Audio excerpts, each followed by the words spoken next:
ঘটি গেল না বাটি গেল না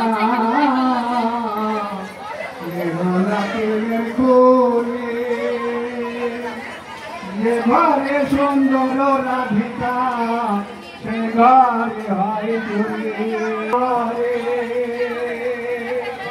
আরে দাদা ভাই তোর পালালো নতুন বসে হাতে হে সাধু গাছে মধুর বাণী হরে হরে কে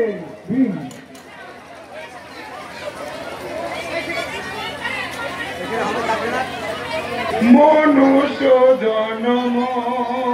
পাইয়া রাধা কৃষ্ণ না ভজিয়া মনুষ্য জন্ম পাইয়া রাধা কৃষ্ণ